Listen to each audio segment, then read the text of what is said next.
When you picture a master of espionage or like a lethal historical assassin, a very specific image probably jumps to mind, right? Oh, absolutely. Yeah. Like you usually see a figure dressed entirely in black, clinging to the shadows of a roofline. Yeah, holding their breath, making sure nobody even knows they are there. I mean, the entire prevailing theory of that kind of survival is just about erasure. You survive by becoming a ghost. Right. It is the traditional math of infiltration. Like the less visible you are, the less danger you are in. So you eliminate your footprint, your scent, your whole presence. But imagine just flipping that entire survival strategy on its head. What if the most dangerous person in the room decided that the absolute best way to hide was to become the center of everyone's attention? Which is such a wild concept to wrap your head around. Right. Picture someone draped in layers of immaculate, brightly colored silk, playing a delicate instrument and possessing this uncanny ability to make you feel like you are the most fascinating human being on the planet. That is a profoundly unnerving kind of camouflage when you really think about it. You aren't hiding in the dark. You are hiding in plain sight by being like the brightest, most distracting object in the room. Exactly. So, welcome to today's deep dive. We are exploring a life that genuinely sounds like fiction, but it comes to us from a rich historical text called Shanlel Teguia, The Flower of the Wind. Yeah, it's such an incredible source. It really is. We are tracing the life of a woman born in 1650, just outside Kyoto, who lived this just extraordinary double life. She was, simultaneously, a highly sought-after geisha and a deadly counterintelligence agent. Which, sounds like a movie plot. Totally. But our mission for this deep dive isn't just to marvel at swords and tea houses, as cool as that is. We are diving into how Shanlel synthesized two fiercely opposing worlds. We want to see what her journey teaches you about discipline, human presence, and why you don't actually have to fracture yourself into pieces to navigate a complex world. Yeah, because the cinematic elements of her life are incredibly loud, but the text itself is actually a quiet, profound study of human integration. It forces us to ask what it genuinely takes to inhabit your own skin completely, especially in a society that demands you to categorize yourself as just one thing. Right, so to really grasp how she managed this, we need to look at the soil she grew in. Shanlao was born on the 26th day of the 5th month, 1650, in this remote farming village. Mm. And her parents provided what the text frames as a dual education. Right, and it starts with her father, Kenji. He was a former Ronin So, a masterless samurai who had essentially traded his battlefield armor for a plow. Yeah. But when Shanlao was just 5 years old, he noticed this physical anomaly in her. Not a specific stance, but what the author actually calls a coiled readiness. A coiled readiness. Yeah, like he saw a predator's geometry in a 5-year-old kid. So he begins teaching her the blade, but strictly by moonlight. Wow, okay, why only by moonlight? Well, the secrecy was paramount. In 17th century Japan, rigid social hierarchies were absolute law. If the village realized a farmer's daughter was learning lethal martial arts, she would become a political threat overnight. Oh, right, because she wasn't the right class for that. Exactly. So he trains her in the shadows. He breaks down the mechanics of breath control, center of gravity, and kata, which are the traditional, formalized movement sequences of combat. Right, so he wasn't just handing her a stick and saying, swing this. No, not at all. He was downloading centuries of encoded wisdom about distance, the mathematics of timing, and just the sheer geometry of violence into her. The geometry of violence, that's a powerful phrase. And the text makes a massive point to say she didn't just memorize these forms, she inhaled them. By the time she is 10 years old, she is capable of completely disarming her own father. Okay, let's unpack this. That is staggering for a 10-year-old. Just fundamentally staggering. But the sword is only half the equation here, right? Right. Because her mother, Yuki, was a retired geisha, a formidable reputation, and she introduces a completely different universe into Shanlel's mind. Yeah, a totally different curriculum. Right. Yuki teaches her the shamisen, which is this highly complex 3-stringed instrument. She drills her on the strict, almost architectural mathematics of the traditional tea ceremony. And most importantly, she instructs her in omotenashi. Which is such a crucial concept for this whole narrative. It really is. It's a philosophy of extreme hospitality, but it's much deeper than just being polite. It is the practice of anticipating a person's needs before a single word is even spoken. Right, you are taught to read the micro-expressions, the physical tension, and the mood of a room. Basically the same way a sailor reads the shifting weather on the ocean. Yeah. So Yuki was fundamentally teaching her daughter that beauty is not passive. Exactly. Beauty is a highly structured language, and mastering that language grants you immense power over how people perceive reality.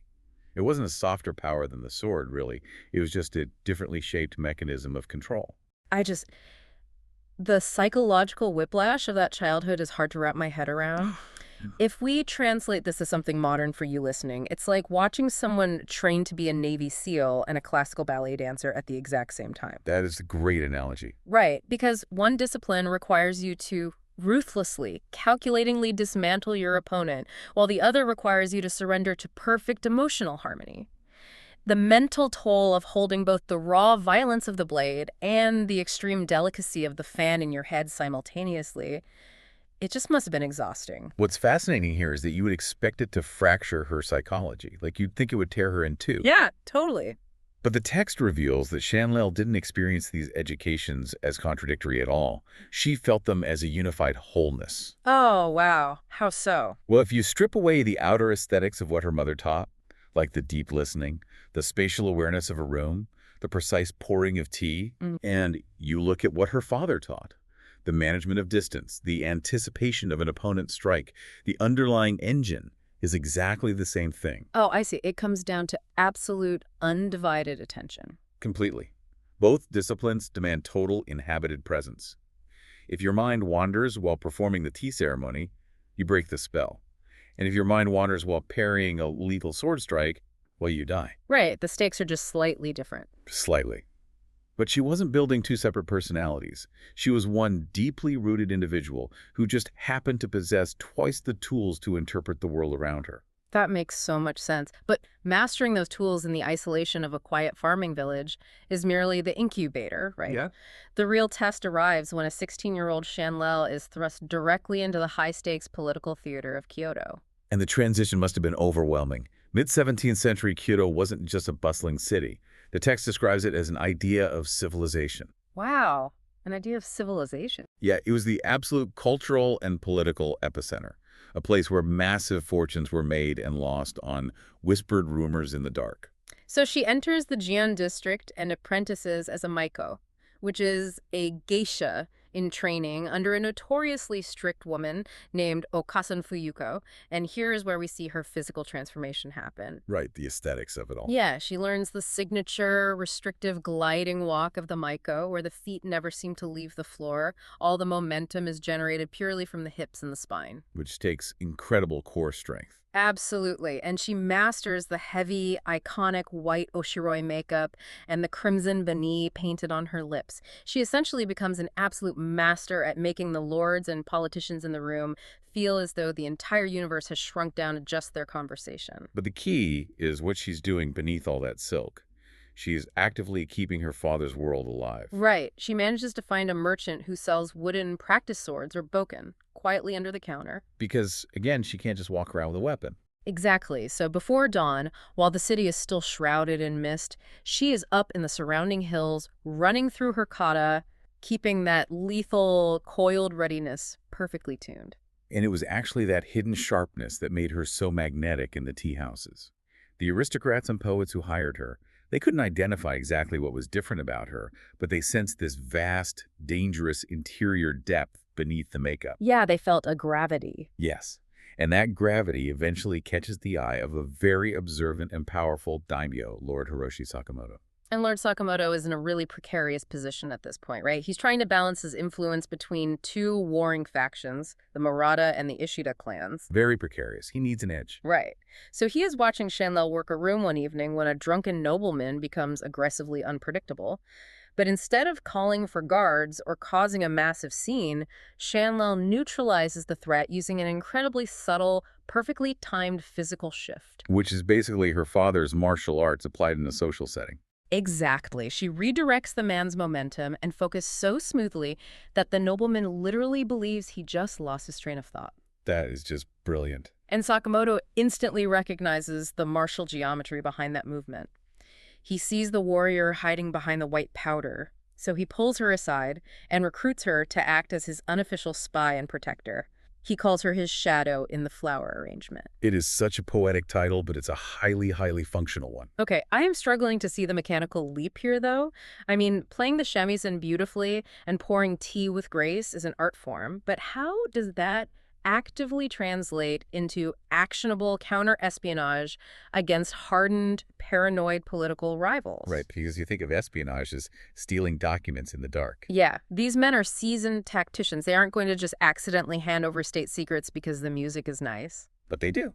Because Sakamoto's strategy weaponizes the massive social blind spots of the era. You have to remember how this specific society viewed women, particularly entertainers. Oh. They were categorized as living furniture. They're just decoration. Because of that bias, Shanlel was functionally invisible to these men. A paranoid politician who checks every dark corner for an assassin will completely ignore the woman refilling his sake cup. Wow. They assumed her mind was as shallow as her social status. Exactly. While they thought her music was just background ambiance, she was actively mapping the psychological architecture of the room. She was tracking the micro-expressions when a rival's name was dropped. She was watching the invisible geometries of loyalty and resentment form in real time. So she was using omotenashi to interrogate them without them ever realizing they were being questioned. That's exactly it. She created such a profound sense of comfort and uncritical acceptance that these men relaxed their armor. In their ease, they spoke, they boasted, they confessed. That is terrifyingly smart. And when social engineering wasn't enough, she applied her other skill set. Sakamoto actually gifted her an exceptional katana made of straight-grained steel, which she named Tatsukai's, meaning iron wind. Iron Wind, I love that. Yeah, and when Murata spies physically infiltrated the household, she would don dark combat attire and eliminate them. But the text makes a crucial point here. She executed these men using the exact same centered, deep attention she used in the tea house.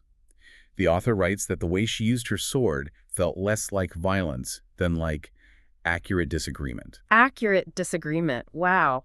What a chilling, clinical way to describe a lethal sword fight. She isn't fighting out of rage or panic. She is simply correcting an error in the room's geometry. Perfectly said.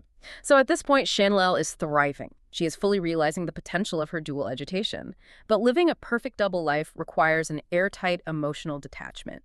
You have to wear a heavy psychological armor every single day. That takes a toll on anyone. It does. And just like many of you listening who wear, corporate armor or compartmentalize your personalities to survive a modern job, that isolation wears you down.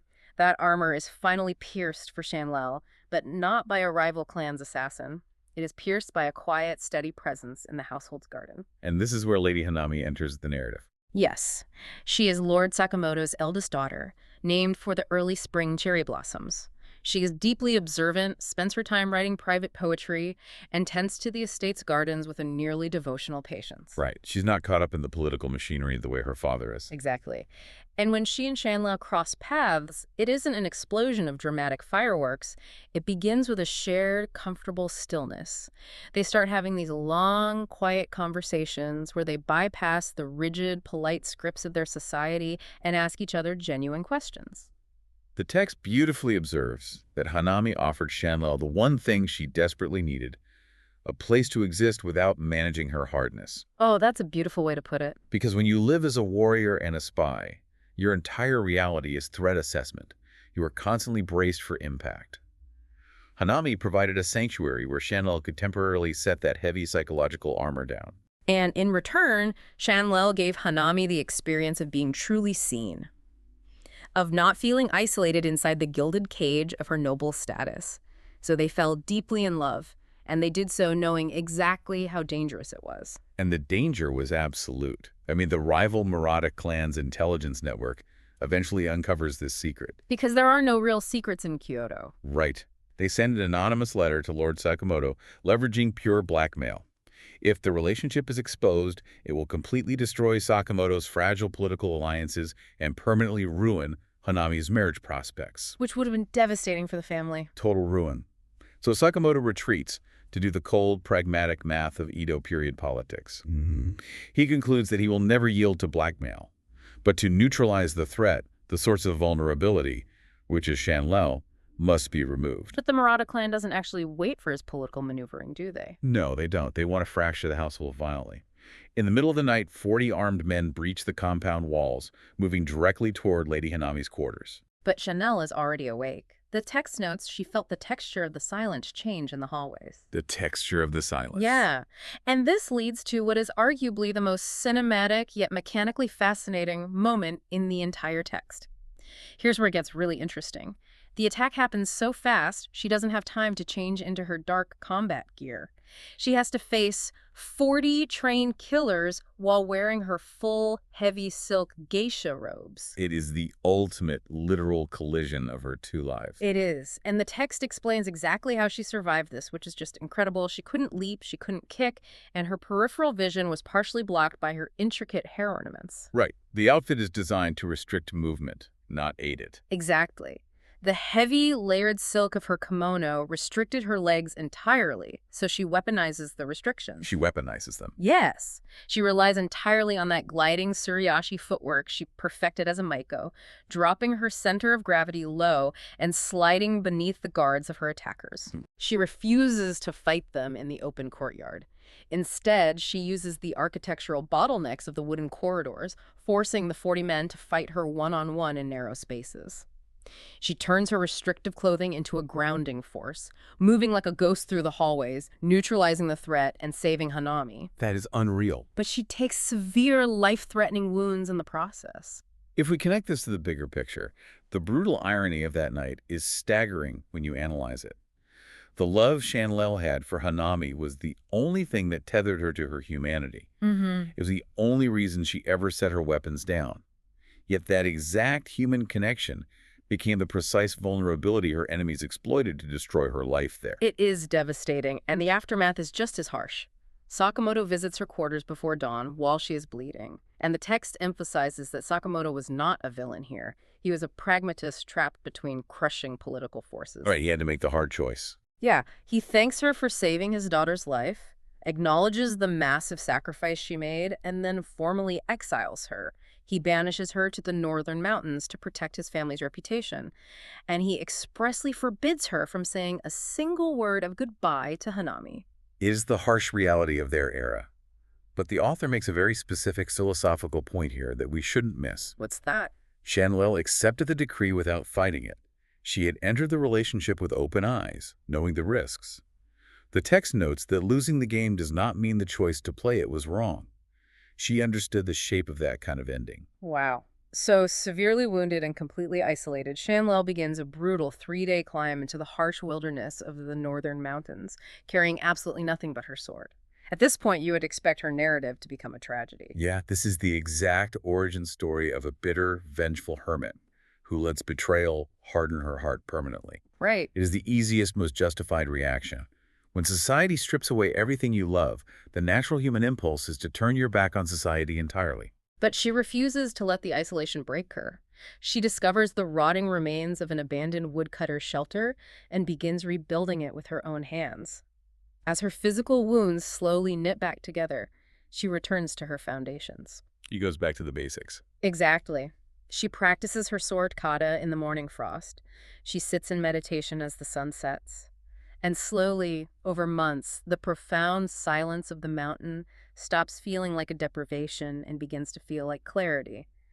Eventually, the children from the farming villages in the valley below start wandering up the mountain paths. Well, children rarely respect the boundaries adults build. They weren't intimidated by the rumors of the scarred warrior woman living in the woods. They were simply curious about the stranger doing strange movements in the snow. And rather than driving them away to protect her isolation, she invites them in. She starts teaching them, but she realizes she can't just teach them how to fight. That would only be half an education. Right, the blade without the fan. Yes. So it takes immense effort, but she carves wooden practice swords for the older kids, and she painstakingly builds crude shamisen instruments from mountain wood and animal sinew for the others. She teaches them the mathematics of the tea ceremony using cracked clay cups. That is so resourceful. Over the years, she organically constructs something entirely new, a building that functions as both a dojo for martial arts and an okiya for the arts of grace. Decades pass. She doesn't just survive, she builds an entire thriving community out of thin air. And while Chanel is building this sanctuary in the clouds, history continues to grind forward down in the valleys. Hanami is married off to a powerful lord in the western provinces, fulfilling her political duty. Because she didn't have a choice either. No, she didn't. She manages her new massive estate with incredible skill, but she never lets go of her internal truth. She continues to write her private, cryptic poetry about the woman with dark hair and still eyes. For 23 years, she sends letters via trusted couriers into the northern mountains, never even receiving confirmation that they arrived. 23 years. Just let that sink in. Fast forward, Hanami is now 43 years old. Her husband passes away suddenly from a winter fever.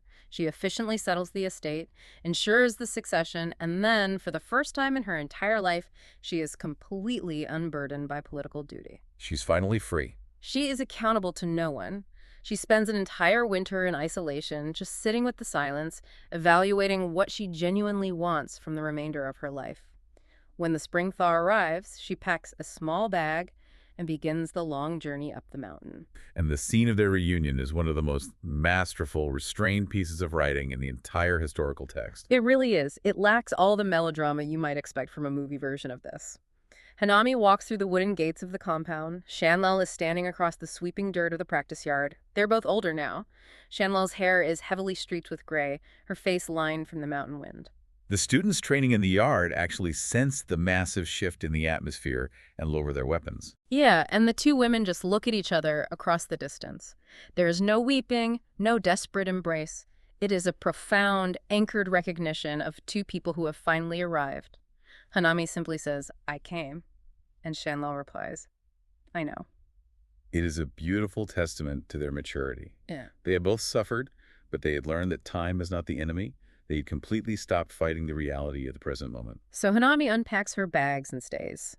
She brings her decades of administrative genius to the mountain sanctuary, organizing the community's finances, expanding the gardens, and creating a structure that allows the school to grow without losing its soul. It's the perfect partnership. And Chanelel continues to teach her a unique curriculum. The text records one of her core teachings. She told her students that discipline is not the opposite of freedom. It is the practice of becoming capable of what freedom requires. That concept is staggering. I mean, the community they built together became a living, breathing embodiment of Chanel's entire philosophy. It wasn't merely a place to learn how to fight, and it wasn't just a place to learn how to pour tea. It was an institution dedicated to the radical idea that the blade and the fan belong in the exact same hands. They eventually mounted Titukaza, Chanel's legendary sword, above the main entrance of the hall. Right next to the phrase she had etched into the steel decades earlier, which reads, "Beauty is as fleeting as life. Both must be cherished and defended." So powerful. So what does this all mean? What does this 17th century narrative mean for you listening to this today? I think the power of this deep dive lies in the absolute refusal to surrender your internal truth. Hanami lived a completely separate, dutiful life for over 2 decades, but she never let the political machinery extinguish who she really was. She took a winter to find herself again. Exactly. And Shanlao proved that betrayal and exile don't have to forge you into a weapon of bitterness. She took her isolation and built a sanctuary. It makes you reflect on the parts of your own identity. Your passions, your weird hobbies, your true self. The parts that you might have quietly boxed up and put away just to survive a demanding job, a difficult relationship, or the sheer exhausting pressure of modern life. Shanlel's history proves that it is never too late to climb the mountain and reclaim those missing pieces. Yeah, it teaches us that the pressure to compartmentalize ourselves is a societal illusion. You do not have to choose. You can be the ruthless strategist and the delicate artist. They do not dilute one another. If integrated with genuine presence, they make you entirely whole. Which brings us to the close of our deep dive into the incredible arc of Shanlo Taguya, the Kaze no Hana, the flower of the wind. Shanlo and Hanami both lived into old age, passing away peacefully within a year of each other. They were buried side by side beneath the heavy roots of the ancient cherry blossom tree in the center of their compound. What an ending. They took their opposing worlds, their disparate skills, and their immense love, and they integrated it all into a singular, undeniable legacy. This raises an important question that I want to leave you pondering. On their shared headstone, the students carved 2 lines of poetry that Hanami had written during her long years of waiting. It goes, "The wind does not mourn the blossoms falling. It carries what it loves further than it would have gone alone." That is just beautiful. It really challenges us to rethink how we view endings. It asks us to consider impermanence not as a tragedy to be feared, but as the very mechanism of legacy. Right. When your blossom falls, when a phase of your life, a defined career, a deep relationship, or eventually life itself comes to an end, what invisible currents, what winds have you set in motion in the people around you? Hmm. What actions have you taken and what truths have you shared that will carry your impact infinitely further than you could ever travel on your own? That is a thought that will echo for a long time. We all want to leave a mark on the world, but perhaps the mark isn't the physical blossom itself. Perhaps the true mark is the wind that carries it forward. Thank you for joining us on this deep dive. Keep seeking out the knowledge that challenges your assumptions and changes your perspective. And remember, the most formidable, impactful person in the room isn't always the one hiding safely in the shadows. Sometimes they are the ones brave enough to sit fully in the light, holding both the blade and the fan. Until next time.